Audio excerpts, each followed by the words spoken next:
Everything I needed for my suicide was in my backpack, but I dropped in at a supermarket to buy various things just in case.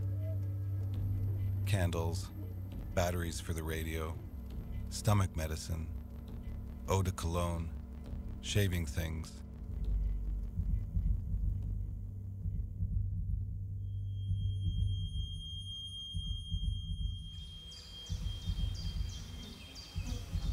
Day 1.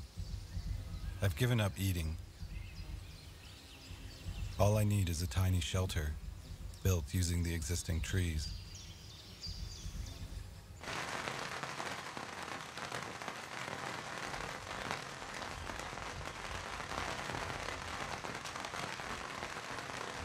August 11th. What will I do if someone finds me before I die?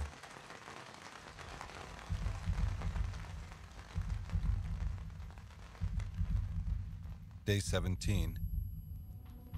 In the evening, I could hear the sound of insects. I'm not alone. The only sound coming from the radio is like the buzzing of a mosquito. There are 3 candles left.